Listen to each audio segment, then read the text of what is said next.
Hello, everyone. Welcome back to Paddock Project. We are here with a USGP, aka Austin Grand Prix recap, Race of the People. We were actually there this weekend, and it was honestly the best awesome weekend we've had. Thinking back to when we first went in, guys, 2021 was our first time that we went to 3 Austin. years ago, 2021. Ugh. And then we were there last year. So a lot has changed, and it was just one of our best weekends yet. We have to give a huge shout out to Danielle and the Red Bull team for having us in the garage during FP1. We'll talk about that.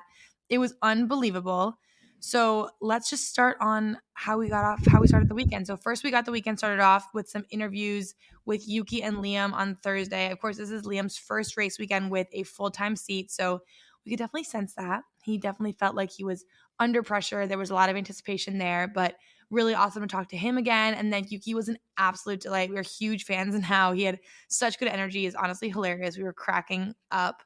And yeah, as teammates, it's exciting. They were both joking around and making fun of each other. Yuki was just sitting watching Liam's interview and they talked off screen to each other during the interview.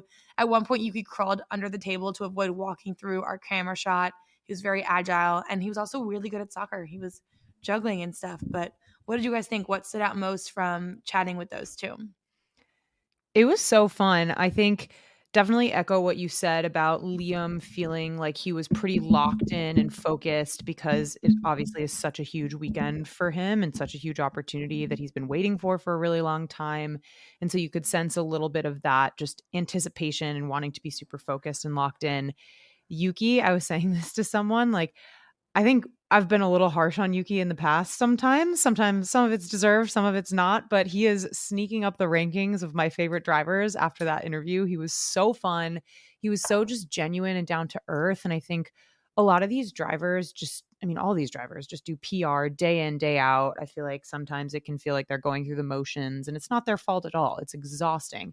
Did not feel that way for a second about Yuki. He was just so fun and genuine and seemed super happy to be there. And gave really good answers. I can't wait for you all to hear the interviews, which are coming on Thursday.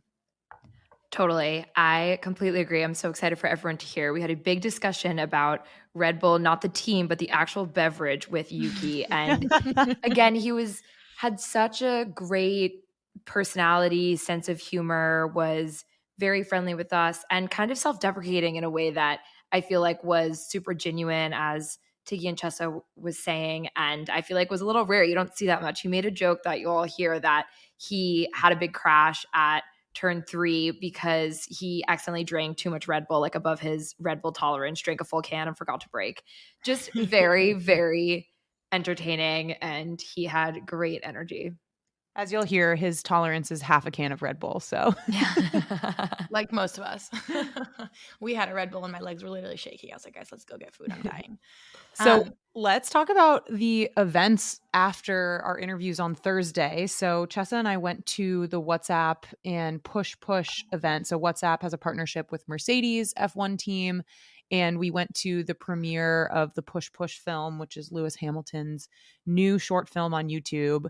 So interesting. So I cried actually during the video. So if you haven't watched it yet, you should absolutely watch it. It was great. I think it was so powerful. And yeah, it was just, he also did a Q&A after, which we posted a lot about, but he was very off script, which was so funny. Like we were just kind of remarking on how crazy it was that he was just saying all these things that I feel like you never hear. And they weren't off script in a bad way, but sometimes when you're hearing an F1 driver talk, you can see that the media training has been drilled into them. So you kind of almost anticipate what they're going to say based on whatever they've been asked. And I think Lewis, he was getting interviewed by Naomi Schiff, and she did an awesome job handling it because he was definitely like a little spunky, energetic, and like just had funny answers. Like really his personality, I've never seen it shine through like that. And so it was a real treat and a pleasure. Sarah, tell us what you did on Thursday night. I went to an Autosport business panel discussion at Soho House, which was awesome. Shout out to John. It was a very interesting talk with James Vowles and Jamie Chadwick. And James, as we've all heard from his vision for Williams in the future. He talked a lot about investing in young talent. For college age listeners, Williams is doing a huge push to recruit young talent. So that kind of ties into, again, the vision we were talking about of how this isn't a 2025 or even a 2026 project, but really they're looking 5 to 10 years out. He was saying he doesn't want to take any shortcuts, that he can really get this right for the long term. And also there were a lot of questions from the audience about F1 Academy and women in motorsport. And Jamie did a great job. She's such a role model and an ambassador for motorsports. It was amazing to hear them. Yeah, such a cool event. I guess one more thing before we move on from Thursday night was at the Lewis event, there was a lot of discussion about Taylor Swift and Lewis. We posted one of those clips on our TikTok, and I'm sure many others are floating around the internet, but he was basically saying that he's not necessarily a Swiftie. He loves the song Anti-Hero, but he really respects what Taylor has done as a businesswoman. So we liked that kind of great recognizing great moment. But We there were still a lot of are waiting to see Taylor at a race. So maybe when she's done touring, she'll have the energy. It'll be amazing. And if you haven't checked out Luke Smith's piece in The Athletic about Taylor Swift and the US Grand Prix, it's definitely worth a read. Super interesting parallels that he draws. Okay, and the last thing I'm going to say about Taylor Swift, because I've become the group's de facto Swiftie. It seems like I'm a new Swiftie and I'm obsessed. The De group's facto as de in facto new. Swiftie. As in new. Guys, she is, for Travis's birthday, she rented out the entirety of the Monza track for him for $250,000. To do what? Like drive? To just like get a driving lesson and drive around. In what kind of car? I think like a Porsche. I don't know, but isn't that incredible? Talk about true love. Okay, Next time I need a $250,000 birthday gift. Well, I'm also still waiting for Taylor to show up at one of these races. So we shall see. Okay, let's move on to Friday. Friday was pretty insane. Honestly, the best Friday ever. Again, thank you so much to Danielle and everyone at Red Bull and VCarb. So first of all, the F1 gods were looking down on us because we had a bit of a pickle with traffic. We made it in time. We were sprinting across the parking lot and we made it to our VCarb garage tour like 60 seconds late. We were just like unscathed, we will say.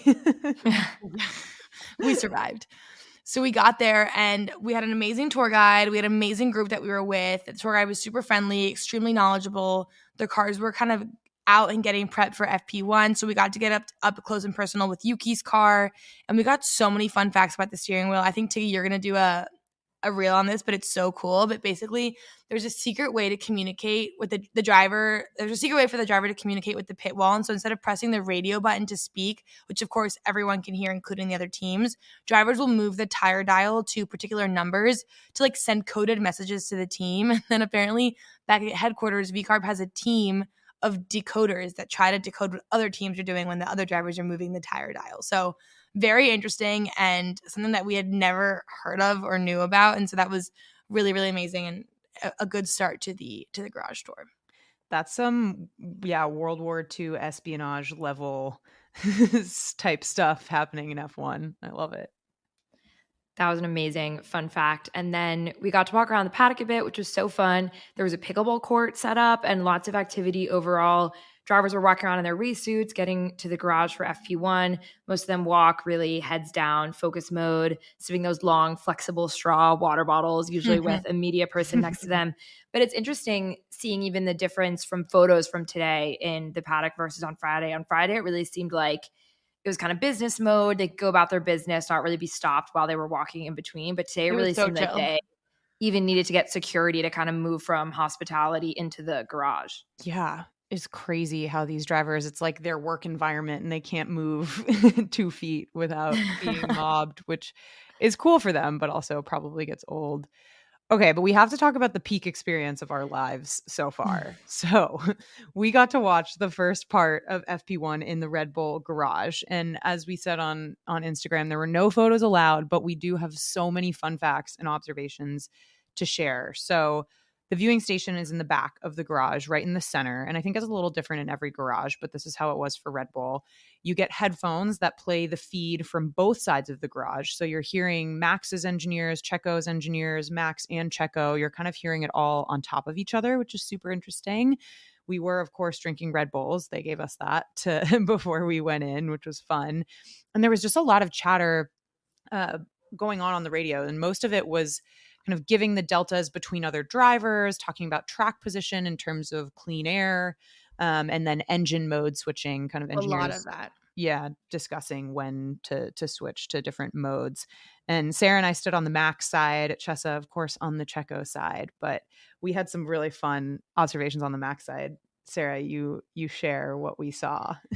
Yes, we were so fascinated to just see everything that was going on. We were looking all over the place, didn't know where to look. But on Max's side, one big thing we noticed was that GP, Max's race engineer, was totally dialed in. He was in the garage and not on the pit wall. So it seems that maybe for practice, the race engineers are in the garage and then move out to the pit wall for the actual sessions. He was facing the left side wall. He was really hunched over a laptop, focused on the data the whole session, not even really watching the screens, but really just looking at the data and the lap times. He had to stay so focused, even when there was a ton of activity around him, getting the pit stop ready. I think one thing that struck me was just how limited the space is when it's actually in session and there's about 10 to 15 people on each side of the garage. It is cramped in there, especially once they're bringing a car in.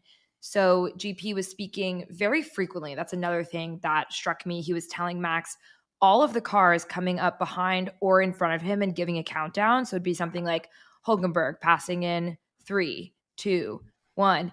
And it made me appreciate more. We've talked about this before of how when people get impeding penalties or in trouble for impeding, especially in quali, how a lot of the times we've kind of said, oh, maybe it was the team's fault for not warning the driver. It seems like the race engineer has to be super on top of it, and the drivers are really relying on them to tell them when to get out of the way in either practice or quali. We also saw Helmut Marko sitting there to GP's left, so that was interesting to see another personality that we hear so much about in the flesh. On Checo's side, he had a Mexican flag on his side, like a little one taped to the wall, and that was awesome. And it was the same thing. His engineer was super dialed in. On his side of the garage, I saw a scrutineer poking around and monitoring some data feeds, and basically like he has a bib that says scrutineer, and it's like a scrutinizing engineer. They kind of like can just pop into any garage they want to kind of see what's up and make sure everything is according to the law of the land, the FIA law of the land. One thing that stuck out to us, and I guess we kind of saw this the first time or got the magnitude of this the first time when we were in Austria and we got to poke in and see sort of like the engineering room for the McLarens, but there was so much data, so many screens, charts, graphs, tables, like everything. It was unbelievable. And then we saw our friend Callum, who is on Max's pit crew and engineer. Him and like the rest of the engineers were just sitting on the tires watching the session. And then you can see them start to get ready for a pit stop. And then when the pit stop was imminent, like everyone sprang up. It was like everyone had their positions. It was so well executed. And they were like stretching and warming up. They pulled off an amazing 2.5-second pit stop. And then they pulled Max into the garage. Like they hike him up on like a hydraulic lift that we see. And then they push him into the garage.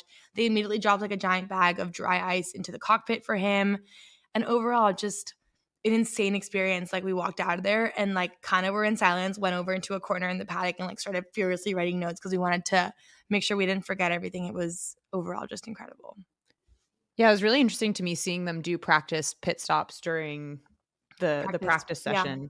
I guess that makes sense that you would practice that because it's such a key part of the race, but it was kind of cool that they like had Max pull in, do the pit stop, time it. They radioed, they said, okay, that was a 2.5-second stop, and then they bring him in. So there was no real need to do that except for to practice, which I thought was really cool. So that was an amazing, amazing day. And again, thank you so much to Danielle, Red Bull, VCarb, the whole crew. So for Saturday, we had just a big bopping around the track day. We were sitting in the turn 9 grandstands, which we highly recommend. We had not really experienced that far side of the track before, and it was amazing. So from turn 9, those grandstands, you can see all of the sweepers in the turns 6 through 9 area, plus the hairpin at turn 11 and a bit of the DRS zone on the other side. Because it's elevated, you can just see so much of the track. And there are also really great spots for GA viewing at turns 6 and 7 and 11, just that whole section, really. Also really good food, concessions, tacos, cold brew. I think we got shawarma. There was like a lot going on. Cider, we had it all. Cold brew for Sarah, tacos for Tiggy. Yes. I got so excited that there was cold brew. And whenever we were excited about something, Chess would just say, race of the people. So like, there's cold brew. And Chess would say, it's the race of the people.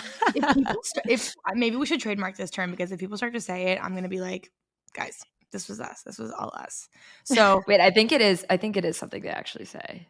Was Yeah, it I'm not us? sure if we Isn't can it? claim that. Yeah, I Oh think it is shoot! separation. I thought I But came up yeah. with it. No. Damn! Thanks for Shut trying. up. I appreciate it. Well, here I was feeling all important. Anyways, it was a really great spot to be. We hung out at the cantina between the sprint and quali. Had the best time with you all at the meetup. It was so fun to just see everyone, hear everyone's experiences, whether it was their first, second, third, fourth F1 race, kind of like where everyone was sitting, what their weekend experience had been like. Everyone had incredible merch and accessories, of course. We got some beautiful bracelets from one of our listeners, so that really made our day. And yeah, just it's always such a highlight to meet you all, and it was just a highlight of the weekend. And so we Yeah. went right from go ahead, Tig.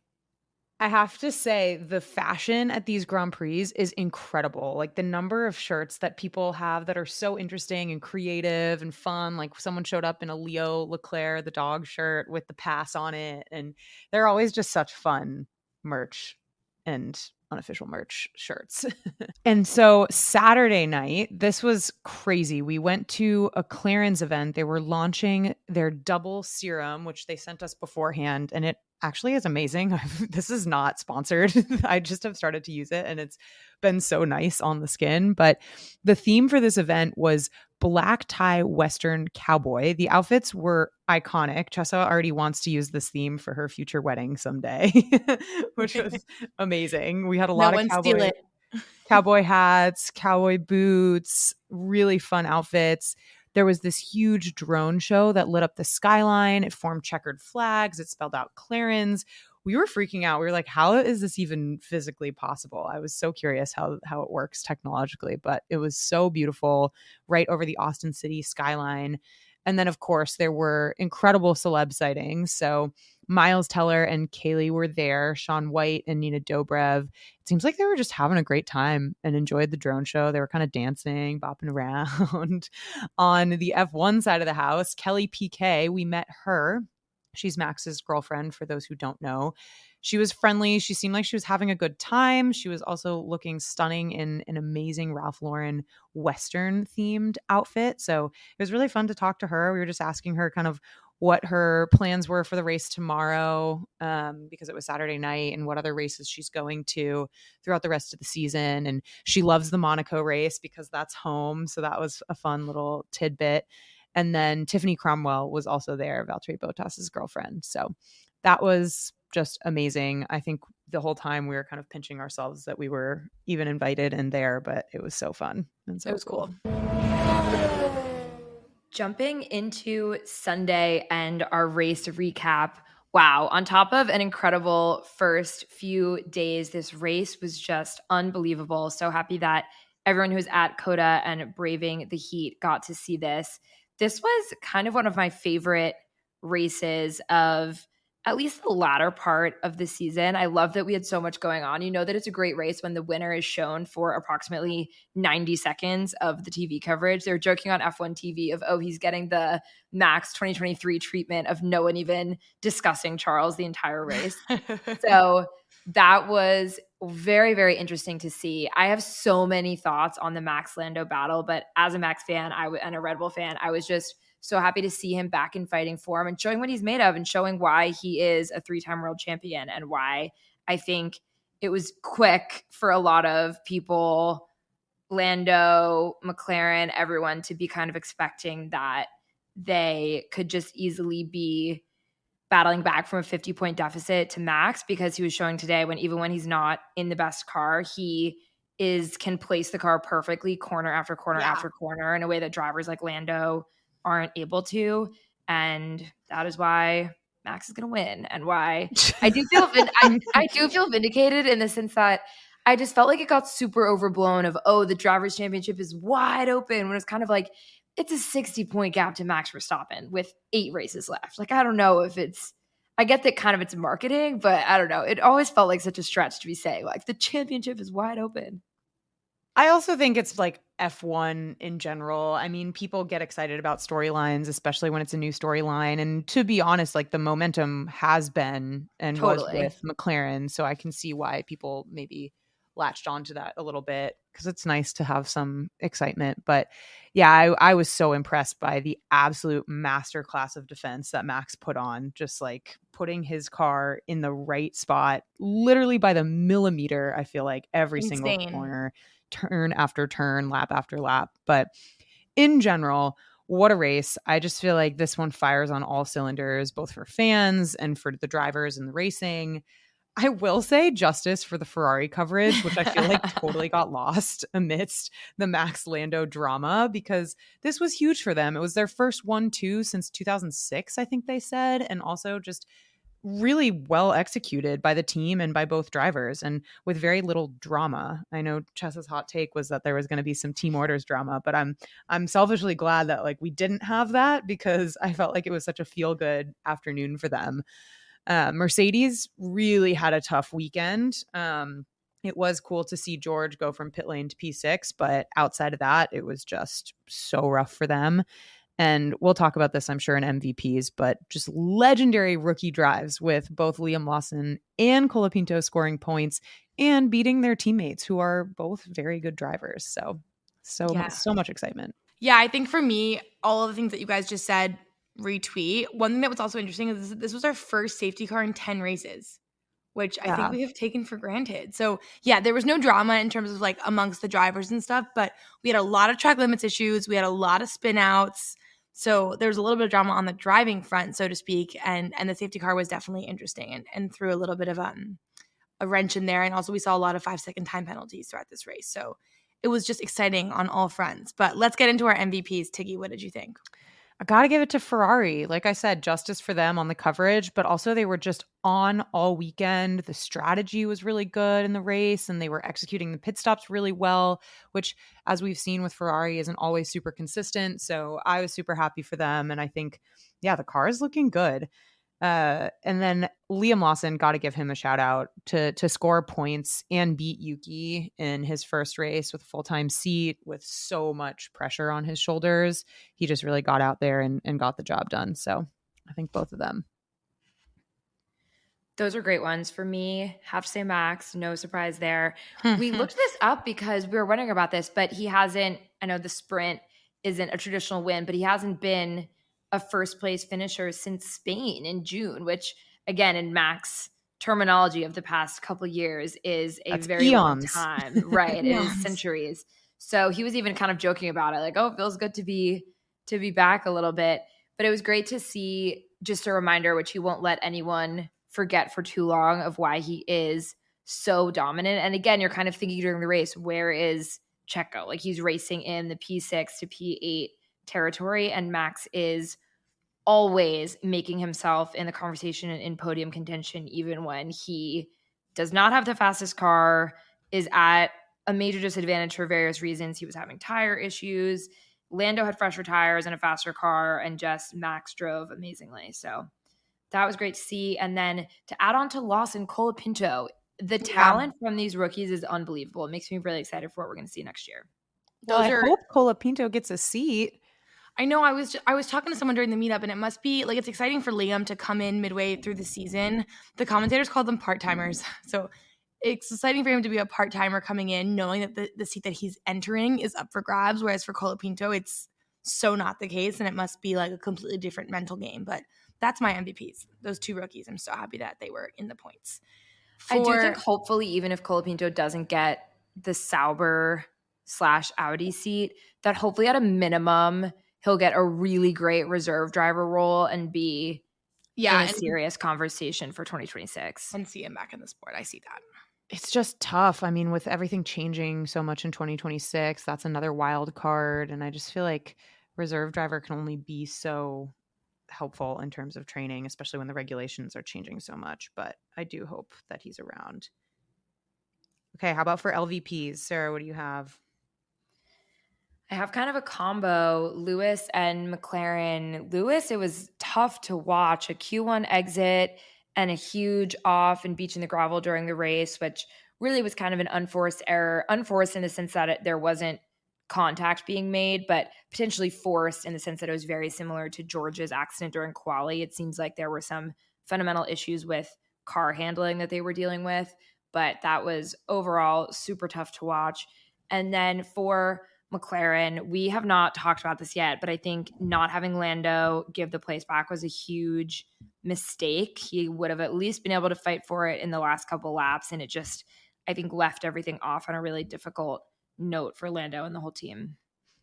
Yeah, that was so tough. I feel like on the Lewis front, the one silver lining for him is that Ferrari was looking so good. I know we say this every time So Ferrari has a true. good weekend, but if there's one thing he can take from this weekend, it's that Ferrari car is looking fast.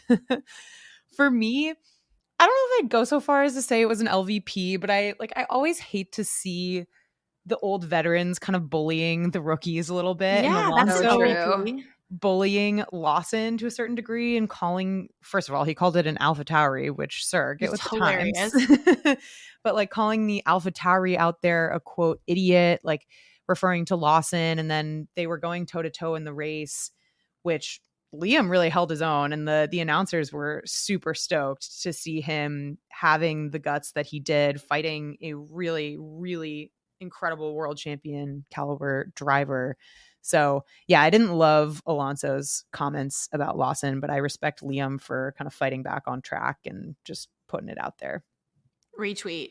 My LVP is hard to say, but I think it was just Mercedes. Not because I have any sort of ill will against them, but they seemed like they were going to promise so much with these new upgrades. They were so excited, and it really kind of crashed and burned for them. So I hope all the best, but I'm really sad to see how this weekend turned out for them.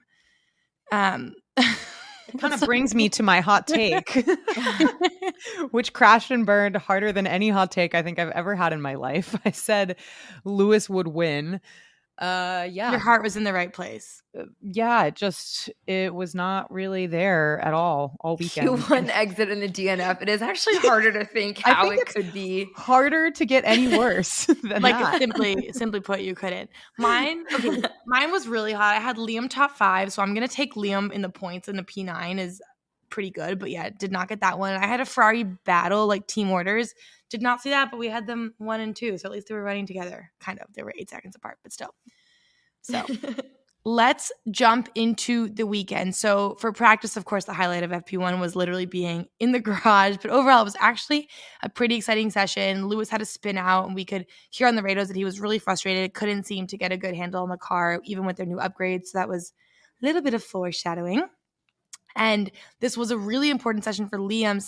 This was his first time at this track and in his new car this weekend. So a lot of important time for him to get kind of a grip on the data and see how the car felt. And in the end, we had the Ferraris closing out the session on top, which was also some nice foreshadowing. Carlos P1, Charles P2, and only 0.2 off of him. And then we had Max, Lando, and Oscar. And then we jumped right into sprint quali because since this is a sprint weekend, we only got one practice session before jumping into sprint quali on Friday.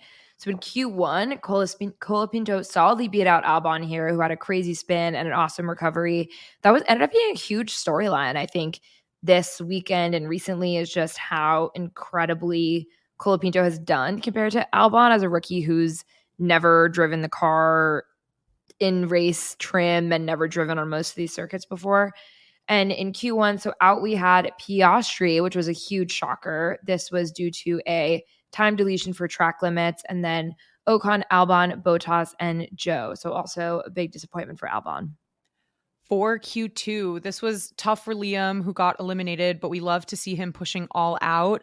Both Haas cars were through to Q3, which was a huge surprise and a pleasant one. And for cuts, we had Checo, Liam, Pierre Gasly, Stroll, and Alonso, who had no legal lap time for the session.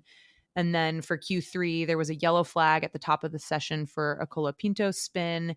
And the final order was Max on top by only 12 thousandths of a second, finally looking on good form, which was exciting, especially because we had been in the garage so recently. And then we had Russell, Leclerc, Norris, Sainz, Hulkenberg, Hamilton, K-Mag, Tsunoda, and Colapinto.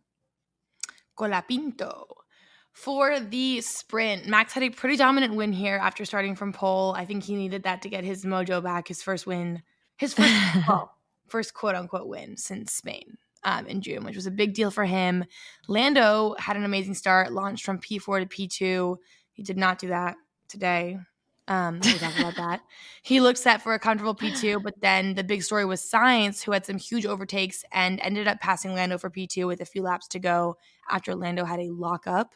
And George was running in the top 4 until about midway through the sprint, and he just got smoked by the Ferraris. We physically in the stands watching it, we could see that he just didn't have the pace. So Charles slid into P4 here, and then George finished P5, Lewis in P6, and then I think the big excitement here was both of the Haas drivers rounded out the points in P7 and P8 with K-Mag ahead of Hulkenberg.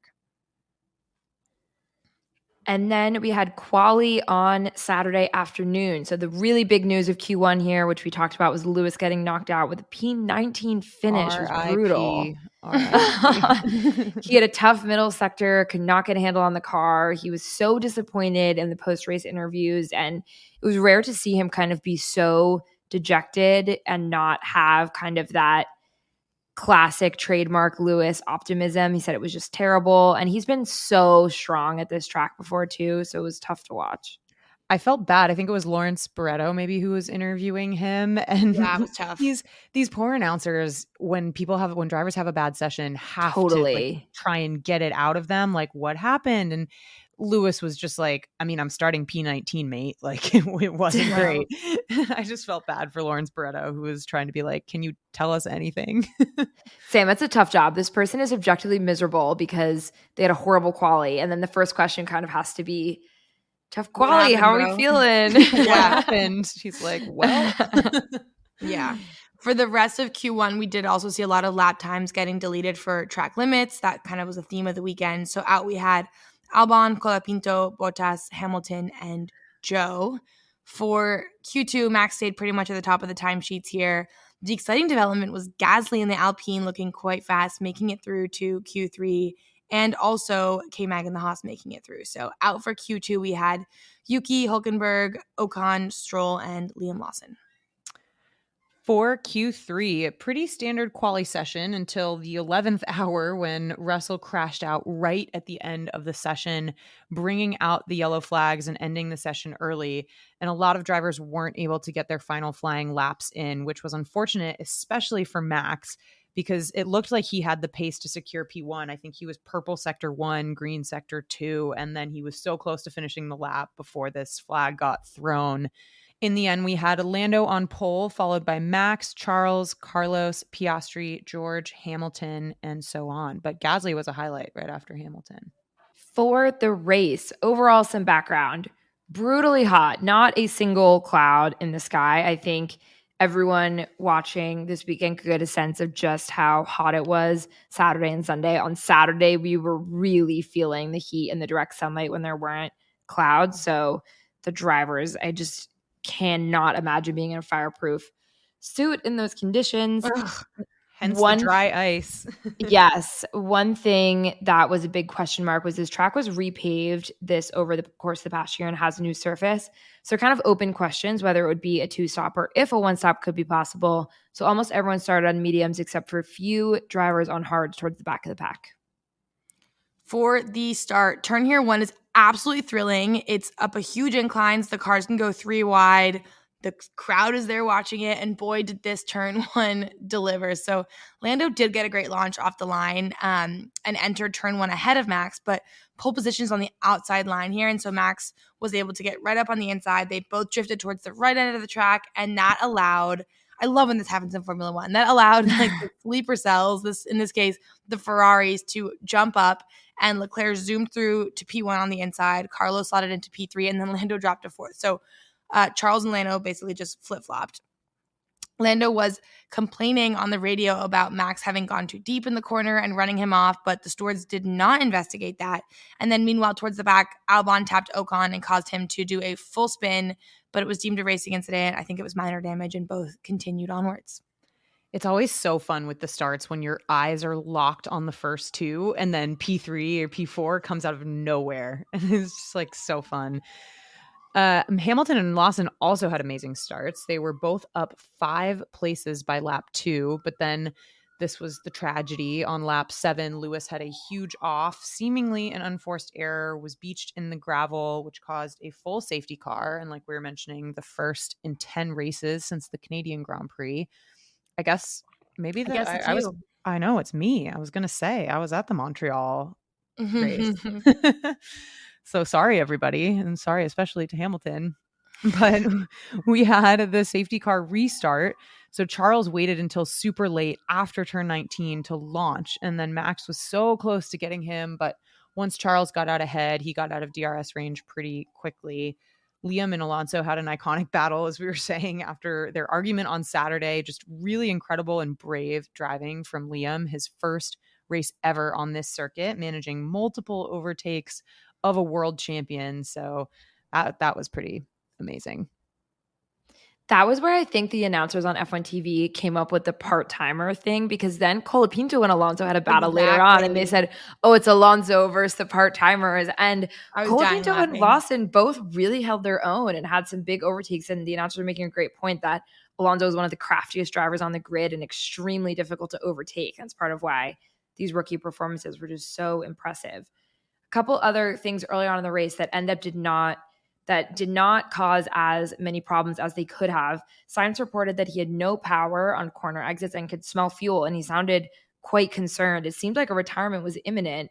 Incredibly, he was able to keep Lando 2 seconds behind him throughout all this. And then the pit wall also reported to Max that he was having car problems and to hang on as best as he could.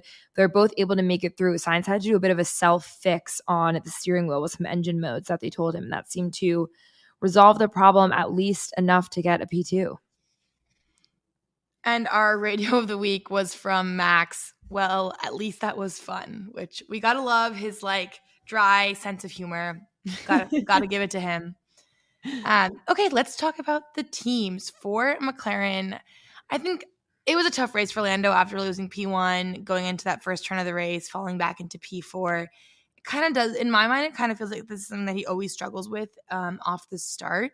And I think for him, missing out on P1 and then also having Max finish ahead of him does feel kind of like a nail in the coffin for his World Drivers' Championship run, which I think Sarah never really believed in the first place. But I think what was good for the team, though, was Piastri being able to maintain his P5 position. So getting some points there and helping the team in terms of their constructors battle. But we have to talk about the big drama, the late race battle between Max and Lando for that final podium position. So things started heating up starting on lap 47 as Lando tried to overtake Max, got super close, like within 0.3 seconds. And even though Lando had the pace in the McLaren, Max had impeccable defensive positioning to hold on to that P3. Lando did overtake Max, but it was somewhat questionable since it looked like he could have gained an advantage by going off track. But he and the team over the radio seemed very confident that he was in the lead at the apex. So he did not give the position back, continued to defend against Max. And eventually, unfortunately, that risk did not pay off. He got a 5-second time penalty that I think he was not super happy about. But yeah, I think it was a bit of a risky move. But it's the kind of thing where I guess the team is in a hard position because if they do think he's ahead at the apex and they tell him to give it back, it's the sort of situation where you'll never know if FIA was going to go after it, you know? So I think it's hard. Yeah, that's a tough one. And it seems like Lando's ire was kind of more directed at the team than at Max, because his immediate statement on the cooldown lap was, oh, then I guess we should have given the place back, because Lando doesn't have all the information. He doesn't have the 360 visual, and the team is the one with all of the data and all of the camera angles. Even though they are still making split time decisions, they at least have the benefit of all of the camera angles. And so it seems like Lando was upset that it felt like the team made the wrong call. But then Oscar noted after the race in an interview that it just felt like inconsistent stewarding to them, because he felt like he got a 5-second penalty in the sprint for a super similar move when he was on Max's side of the equation. So definitely some kind of complaints about the stewarding, but overall it seems like a mistake from McLaren that they didn't give that place back. Yeah. And it's F1. There will always be some sort of drama around the stewarding. Jumping into Red Bull, before we talk about their race weekend, this performance their race performance this weekend, we have to talk a little bit about some news that was surrounding the team heading into the weekend, specifically about the device on their car that they had in Singapore that allowed them for an easy adjustment of the car's ride height. So although the device is inaccessible once the car is fully assembled, it does enable adjustments when the car is stripped down for setup changes. And this had raised some concerns for Park Ferrum because it potentially gave them some competitive advantage to adjust the car's ride height during park fermé, which they can't do. And so the FIA kind of issued a statement outlawing these devices, and Red Bull has worked to be in compliance and made changes to ensure full compliance. So it was a little bit spicy there. I think Zach Brown made some comments kind of being like, this is a clear violation and we need to get to the bottom of it. And it seems like the FIA did, and Red Bull is now in compliance. But it was interesting news heading into the weekend. And Christian Horner, of course, said it sounds like someone's making comments because they're trying to distract from what's going on in their own house. So oh, yeah, the Christian Toto battle has now moved on to the Christian Zach Brown battle. For the rest of Red Bull, it was just overall great for Max this weekend. The sprint win was really important for him. It was huge for the championship. And to Tiki's point earlier about momentum, I think just symbolically, it was huge for Max to feel like he outperformed Lando this race, as opposed to just Lando slowly but steadily chipping away from his lead, was what Max said. Oh, it's nice to gain in the in the drivers' championship for once, instead of losing like it feels like all we've been doing recently. I also really thought, I wonder what you all think, if this is because of Max and Lando's relationship, but Max did not criticize Lando at all and just said on the radio, kind of matter of fact in real time, oh, he gained advantage off track, and then said again, he gained advantage off track. The GP assured him that the stewards were looking into it. And then the post-race interview with Julian Palmer, he just said, I'm sure we have different opinions. The stewards are looking into it. I agree with the stewards. It was it felt very kind of nice by Max. I think he knew he was in the right. I agree, but I also feel like, and I think I texted this to you guys, like I'm not sure their friendship can withstand this season or another one like think? it. Yeah. It feels tough. Like I agree Max was being kind of polite and diplomatic there, and maybe he wouldn't have been if it had been in someone else, but it does feel like it's putting strain on their relationship. I'm sure, yeah. For Ferrari, like we said, just unreal weekend for them, especially since they are one of the very few teams that didn't bring upgrades this weekend. And Sainz, interestingly, was looking like the dominant driver all weekend. But of course, we did have Charles bringing the energy for the impressive performance on Sunday, starting with that incredible lunge off the racing line to take the lead. But we really have to give it to the strategy side of things. I think listening to the drivers and executing well-timed pit stops. For Carlos, his strategic pit stop allowed him to undercut Max and then get P2 in the race. So just bravo all around for Ferrari. For Mercedes, like we talked about, just a devastating weekend for the team. It's almost like Lewis jinxed it when he said he was already looking forward to next weekend after the Saturday quali session, because things did get worse from there. And when he got in the car, he said on the radio, quote, "This is so far back," which felt very reminiscent of when Mercedes first started struggling with porpoising in, 2022? Yeah. And he said, is there even a point for this position? Sometimes his comments are just quite interesting sometimes. But George also got a 5-second penalty for forcing Bottas off the track. George was upset. Toto got on the radio and called it a total joke. But overall, everyone was really proud of George because George did drive from a pit lane start to P6. So it was really impressive work from him overall on Sunday. So for Aston Martin, let's recap really quickly what this whole drama was between Alonso and Liam. So after the sprint, Alonso looked very visibly upset with Liam. Like there's photos of, not like screaming, but like a photo that looks like they were in a tiff. And allegedly Liam squeezed Alonso during a battle for 16th position. Alonso got on the radio and said, man, the AlphaTauri is such an idiot, which I really hate. I hate the word idiot. I hate that he just forgot that it's now V-carb. Like it just was not a good vibe. But it also kind of seemed like Alonso retaliated a little bit during quali. And then after quali, Liam is such a savage. He said, quote, he said he would screw me, and I guess he kept his word. He was really upset. I'm not sure why. We were just racing for P16. So when the young rookie is more mature than the veteran, it's like 41-year-old. I'll take the high road. And then Liam was so diplomatic. In the post-race interview, he was saying, oh yeah, good to have a battle. I respect him so much. He's such a Yeah. champion, amazing driver. Like he was so respectful. What a legend. Yeah. Well, speaking of VCARB, Liam starting back of the grid due to taking on a new power unit component was a bummer, but he did have an incredible race to pick up points in a P9 finish. So it wasn't just that he like started P9 and kept it there. Like he started in the back and drove up to P9. So And even just keeping P9 would have been so impressive. I know. It was incredible. So even more so. Unfortunately, on the other side of things, not a great race for Yuki. He was furious on the radio that he dropped behind Liam. He kept saying, like, how did that happen? How did that happen? Tell me how that happened. Plus, he had to serve a 5-second time penalty for forcing another driver off track, which is sort of what the VCARB engineer was trying to allude to on the radio when Yuki kept asking that. And then with 15 laps to go, he had a spin out and lost a few more positions. So just not the best for Yuki, unfortunately. For Williams, we had an insane run from Colapinto, which we said, who had a 38-plus lap stint on his first tire, which was hard, and then he managed to finish P10 with points ahead of Albon. He also had that incredible battle with Alonso and overtook him, which was a true battle of old versus new talent or veteran versus new talent. And he also almost got fastest lap, which I was very impressed by. Go Colapinto. This is a very interesting storyline for the rest of the season, is going to see how Albon and Colapinto are stacking up here, because Colapinto's really been keeping Albon on his toes so far. For Alpine, they had an awesome livery, truly one of our all-time favorite special liveries. We thought it was so great. They did a collaboration with Xbox to celebrate the upcoming release of the Indiana Jones video game.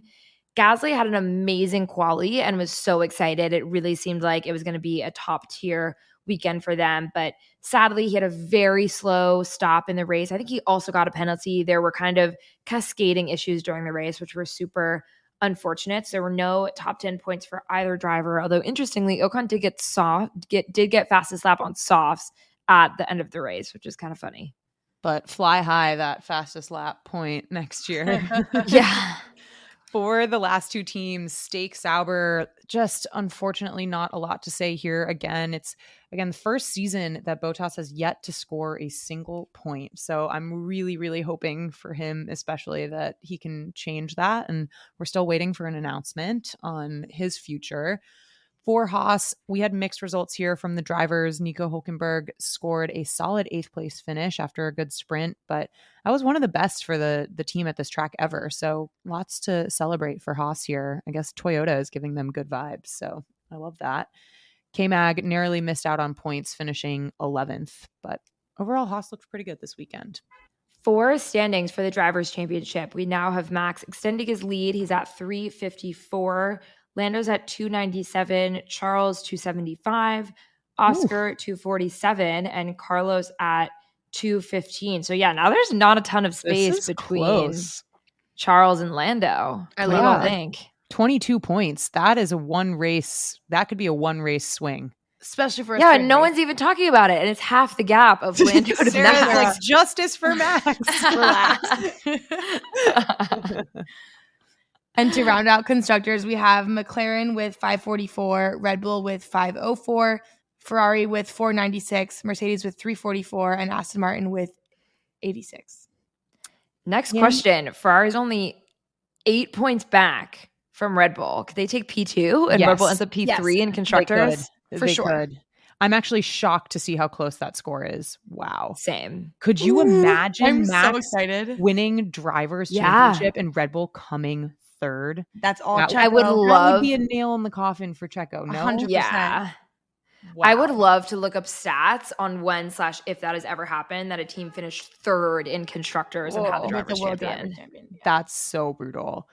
All right. Well, let's move on to the land of Checo. We're going to give a Mexican Grand Prix preview super quickly.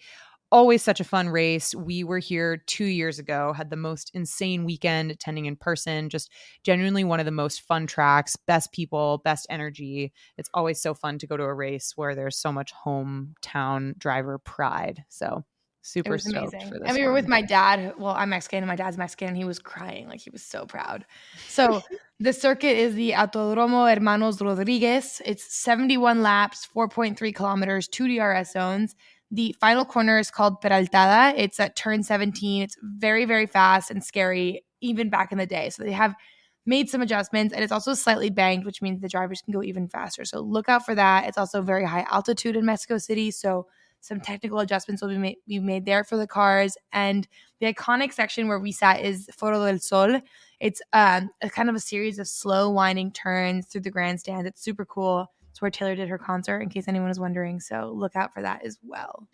For some history and background, this track has a really long history. It was actually designed by a student in the 1950s for his thesis project. It was built in 1959. It had its first Grand Prix in 1963. And it's actually named after Ricardo and Pedro Rodriguez, who were two brothers that tragically died in racing car accidents. That's how the circuit got its name. That's so sad. For last year's race, exciting race for Max last year. Most of them were, but he had an amazing start from third on the grid. So that was different from starting from pole. He used the tow from Charles to take the lead right away, heading into turn 1. And in a tragic turn of events, God, I remember this from last year, we had that collision between Checo and Charles, which caused Checo to DNF at his home race, forced Charles into an early pit stop to repair damage. And for most of the race, we did have Max out front, followed by Charles and Lewis. K-Mag then crashed into the barriers, which brought out a red flag. So on the restart, Hamilton was able to pass Charles for second. And then we had Sainz finish P4. Lando had an amazing recovery drive, going from 17th to finish 5th. And then George P6 and Daniel Ricciardo P7. It was a good race for him last year. All right, high, King. Hot takes. Sarah. Oh man, this is crazy. So can I say something that isn't my actual hot take? Just say it. It's your hot take. It's a hot take. It's allowed to be hot. Okay. Checo wins. Whoa. You won up to me. You took my Checo podium and you delivered a win. That's what I'm saying. Is yours is a good hot take because mine is total never going to happen. Tiggy's but hot take really didn't happen this weekend, so everyone needs to have something that's super spicy. It's just hopeful, but in the event this does end up being Checo's last year, he has such incredible hometown support. He's done so much for motorsports in Latin America. It was amazing seeing his support in Austin. I just saw a video they posted actually of him going out and thanking the fans who were there waiting for him, Aww. all Checo fans, right, packed by the Red Bull garage. And so to give him and the fans that would be incredible. Maybe it won't be his last race there, but I feel like there is a chance it is. I think even a podium for him would deliver almost as much excitement, especially given how tough this season has been recently. So yeah, that is mine, a Checo podium, which also feels incredibly hot. So I am blown away by this win. But yeah, I'm rooting for a Checo podium for sure. I think it would be incredible.